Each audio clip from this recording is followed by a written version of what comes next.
Hablemos entonces un poco de la confesión, queridos hermanos. En verdad, la confesión siempre se ocupó esencialmente de los asuntos sexuales.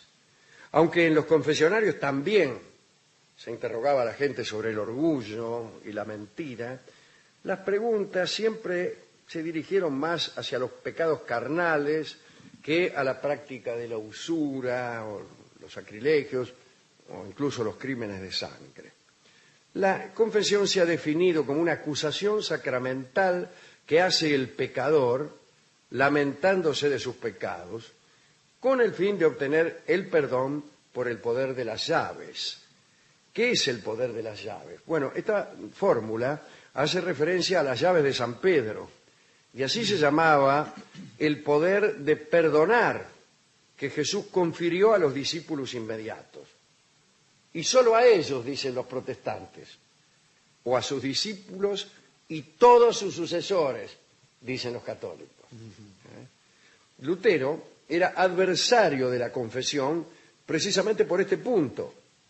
Lutero afirmaba, como se ha dicho, que solo los discípulos tenían la capacidad de dar perdón y que Jesús nunca había hablado de confesión. Poco después de resucitar, Jesús dijo exactamente a sus discípulos: recibid al Espíritu Santo. Todo aquel a quien perdonéis los pecados será perdonado. Y a quienes se los retuviereis les serán retenidos. Eso dijo Jesús. No se sabe cuándo nació la confesión. Jesús no la practicaba, no escuchaba a nadie en confidencia privada. San Pablo tampoco habló de confesión. Juan Crisóstomo, que vivió en el 344 y el 407, pareció conocerla, pero no la consideró una obligación e incluso aconsejó a los fieles dirigirse directamente a Dios más que a sus acólitos. Allá por el siglo V o VI, en lugares como Egipto y luego Irlanda, la práctica se fue extendiendo.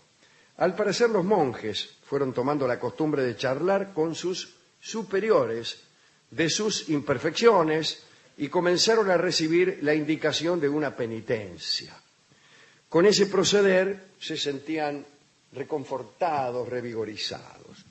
La confesión era como un nuevo bautismo que les permitía reconciliarse con ellos mismos. Nacieron poco después los penitenciales para confesar al pueblo y aplicar unas penas adecuadas según los pecados dichos. Eran respuestas estandarizadas para cada error, ¿no? Los primeros penitenciales fueron británicos e irlandeses del siglo VII. Estaban los de San Vinián, los de San Colombano, los de Beda el Venerable, los de Egberto, etc. Después aparecieron los penitenciales francos y germanos. En un principio la ceremonia de confesión era pública, no era obligatoria. En el siglo X, por ejemplo, se sabe de obispos que al pasar por los pueblos convocaban a voz en grito a los criminales para que se acercaran a cambiar su pecado por penitencia y perdón. Esto lo podían hacer en cualquier esquina. Confesarse pasó a ser una obligación anual a partir de los 7 años de edad, recién en el Concilio de Letrán, allá por 1215. Existieron períodos en donde prevalecía la falta y su cambio por la penitencia precisa. Pero hubo otros en donde la pena pasó a ser secundaria y lo esencial consistía en el arrepentimiento. Bastaba con que vos te arrepintieras, no era tan importante la pena. Después, con Abelardo, San Anselmo y Hugo de Saint-Victor, se pensó que no había motivos para negar al cristiano el alivio que podía conseguir si se lamentaba sinceramente de sus faltas pasadas. La visión opuesta la tenían naturalmente los jansenistas. Allá en el siglo XVII los jansenistas, que eran partidarios del rigor, se rebelaron contra los defensores del laxismo, que habían terminado por recomendar que se perdonara todo, ¿no? Entonces se aconsejó a los confesores que fueran más severos, que no concedieran la absolución, más que cuando estuviera justificada por una profunda constricción.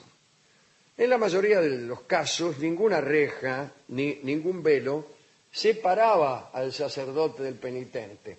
Vos ibas y te sentabas ahí al lado del cura, o enfrente, o de rodillas ante él, yo qué sé. Ahora en muchos casos también es así. ¿Ah, sí? Sí, sí. Mirá vos. A partir del siglo XIII, la confesión empezó a hacerse dentro de la iglesia. Eso debía suceder en algún lugar apartado y solitario. El confesionario, tal como lo conocemos, no apareció hasta mediados del siglo XVI. Su difusión fue muy lenta. Hubo una gran resistencia de los religiosos que no se querían meter en aquellos muebles sofocantes.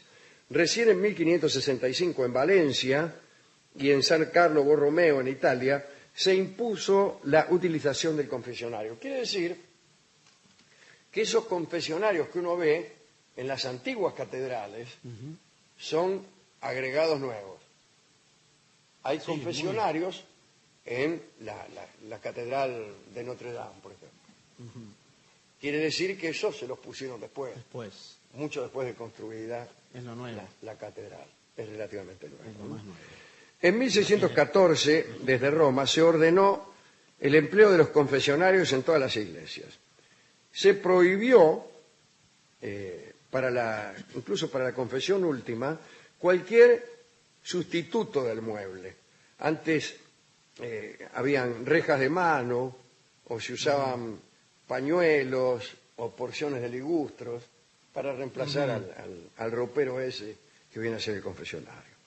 Una pequeña historia para terminar, aunque conviene decir que uno no sabe exactamente quién fabrica los confesionarios. Los mismos de los ataúdes deben ser. No, porque yo he visto fábricas de ataúdes y no venden confesionarios. No los Además venden. tiene más salida un ataúd que un confesionario. Sí, eso sí. Todos se mueren y casi nadie se confiesa. Pero es bastante parecido. Por lo demás, todos los que se mueren utilizan un ataúd una vez sola y ya no lo pueden utilizar nadie más. En cambio, el confesionario puede usarse miles y miles de veces durante largos años. Sí, señor. Quiere decir que, buenas tardes. Buenas tardes. No es negocio fabricar No es confesionarios. no Bueno, es pero negocio. es una cosa más dentro del negocio de los No ataúdes. es una cosa más. Y las cómodas y las mesitas de luz. No, Todos los tiene mismos mucho tipos. más salida una mesita de luz. Ahora, el confesionario es para todos los tamaños iguales, es decir, ¿tiene un solo tamaño? No. Hay diferentes, pero ¿por más qué? o menos a escala humana. No, donde pero entra un escúcheme, si un cura es muy gordo, ¿entra Claro. en el confesionario? tipo. Sí, hay confesionarios un poco más grandes. Sí, Sí. confesionario hay, más hay, grande. digamos, talles. Sí. Sí, sé, no. No le estoy preguntando Hay- desde el... hay tamaños. que- Hay tamaños diversos, sí. Y usted lo pide de acuerdo a qué. No, está en cada De iglesia. acuerdo al estilo de la iglesia también, porque usted no va a poner un confesionario en una iglesia que tiene un estilo clásico, qué sé yo, Sí. va a poner un confesionario así, estilo americano. No, claro. A veces les quedan como de estilos diferentes. Trajeron de otra parroquia. Claro, sí, están pintados de celeste, ¿vio? Sí. Bueno. Y le voy a contar la pequeña historia esta para terminar. Hacia el año 1670, el jesuita Gil de Salcedo tomaba confesión a Leonor de Mendoza, Ujú. una mujer que era hermosa, y en cada ocasión contaba sus faltas, que ciertamente eran faltas de amor. Tenía una vida disoluta, vamos a decirlo de una vez.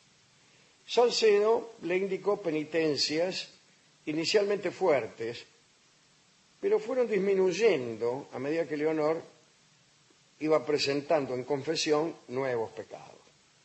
Eran nuevos, pero siempre más o menos los mismos. Anduve con este, anduve con aquel, Claro, la etc. estructura es la misma. La indulgencia del jesuita era llamativa incluso para la propia Leonor, que creyó que más que penada era como acompañada graciosamente en cada una de sus faltas. Bueno, un día Leonor se presentó otra vez en confesión y Gil de Salcedo le advirtió que era él quien debía confesar algo. Le dijo que se había enamorado de ella. Leonor aprovechó entonces para confesar que ella deseaba besarlo. Dice la crónica: Doña Leonor abrió la reja y hubo entre los dos palabras amorosas y tocamientos torpes. Como Camilo Gorman, la historia. Claro. Pero el problema fue que Leonor se arrepintió de esos pecados y fue y se los confesó a otro religioso. No. Y la Inquisición cayó sobre Gil Salcedo, que marchó preso y excomulgado. Claro, ahí todavía estaba la Inquisición, era un problema andar confesando Sí, no, demasiado. Pero igual, la mina, ¿qué necesidad tenía de andar confesándoselo a otro? Ese es lo malo de todo esto. Hemos ido al discotecario y... ¿Usted era de confesarse o se confiesa habitualmente? ¿Discotecario? No, digo, sí, el discotecario usted de pequeño. No. Yo, en la época en que creía en el pecado, inventaba pecados a veces para... Y claro, uno no va a ir a hacerle perder el tiempo al cura. Sí, como le digo, me parecía muy poco ir con poco. Claro. Entonces exageraba algunas cosas Yo que hubiera hecho consideraba lo pecado. mismo también. Y claro, después tenía unas penas tremendas, pero tampoco las cumplía, Ah, claro. las penas. Entonces, Si no, no tenía miedo de irse al infierno, lo digo en serio. y me servía la pena no cumplida para la próxima confesión. Digo, bueno, esta me la guardo para la Claro, próxima. mire, el único pecado de esta semana es que no cumplí Lo las anterior. penas del anterior. Y así.